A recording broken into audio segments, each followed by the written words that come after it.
আমার একলা আকাশ থমকে গেছে রাতের স্মৃতি ভেসে, শুধু তোমায় ভালোবেসে।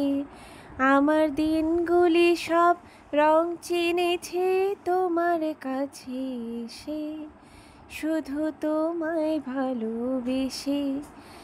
তুমি চোখ মেললে ফুল ফুটেছে আমার ছাদে এসে, ভোরের শেষের বুক ছুঁয়ে যায় তোমায় ভালোবেসে। আমার একলা আকাশ থমকে গেছে রাতের স্মৃতি ভেসে, শুধু তোমায় ভালোবেসে। হ্যালো ভিউয়ার্স, সবাই কেমন আছেন? নিশ্চয়ই খুবই ভালো আছেন। আজকে আপনাদের সাথে আরেকটি special sweet dessert recipe share করব। তো চলুন দেরি না করে দেখে নিই। তো প্রথমেই 1 কেজি পরিমাণের মতো দুধ খুব ভালোভাবে জাল দিয়ে ঘন করে নিয়ে নিলাম, আর এতে মিশিয়ে নিচ্ছি স্বাদ মতো চিনি। চিনিটা খুব ভালোভাবে মিশিয়ে নিব। এরপর এর সাথে পরিমাণ মতো কাস্টার্ড পাউডার যোগ করছি, আর কাস্টার্ড পাউডারটাও খুবই ভালোভাবে মিশিয়ে নিতে হবে যাতে একটু দানা বেঁধে না থাকে। এখন অল্প পরিমাণ কর্নফ্লাওয়ার অল্প পানিতে মিশিয়ে গুলে নিয়ে সেটা সম্পূর্ণভাবে এটার সাথে মিশিয়ে দিলাম। সম্পূর্ণ প্রসেসিংয়ে আমার ছেলে সব সময় আমার সাথে ছিল। সে আমার রান্নার ব্যাপারে খুবই আগ্রহী এবং খুবই মজা পায়। 5 থেকে 7 মিনিটের মতো সম্পূর্ণ মিশ্রণটি খুব ভালোভাবে জাল দিয়ে নিচ্ছি। আর জাল দেওয়ার সময় খেয়াল রাখতে হবে যে এটা কন্টিনিউয়াস নাড়তে হবে, তা না হলে দলা বেঁধে যাওয়ার সম্ভাবনা থাকে।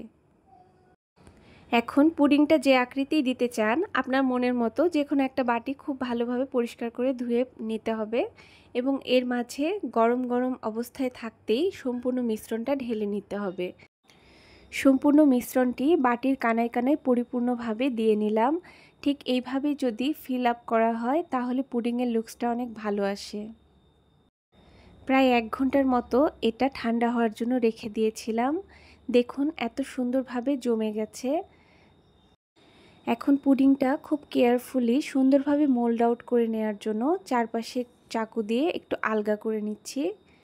দেখুন কত সুন্দরভাবে এটা মোল্ড আউট হয়ে গেছে, আর দেখতেও এত সুন্দর হয়েছে মাশাআল্লাহ।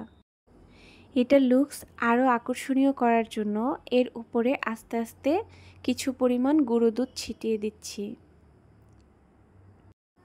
দেখতে আরও লোভনীয় করার জন্য এর উপর দিয়ে দিলাম চেরি। যেহেতু এটা হোয়াইট কালার পুডিং, এর উপর চেরি দিলে খুব স্যুট করে।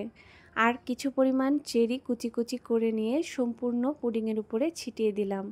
আপনারাই দেখুন কতটা সুন্দর লাগছে দেখতে। এখন এটা কেটে দেখাচ্ছি যে কতটা সফট হয়েছে। দেখুন আপনারাই কতটা ইজিভাবে পুডিংটা কেটে নিলাম। আপনারাও চাইলে খুব সহজে কম উপকরণে আর কম সময়ে এরকম মালাই পুডিং বাসাতেই তৈরি করতে পারবেন। সো সবার কেমন লাগলো অবশ্যই জানাবেন। বাসায় অন্তত একবার অবশ্যই ট্রাই করে দেখবেন। আমার জন্য দোয়া করবেন। আল্লাহ হাফেজ।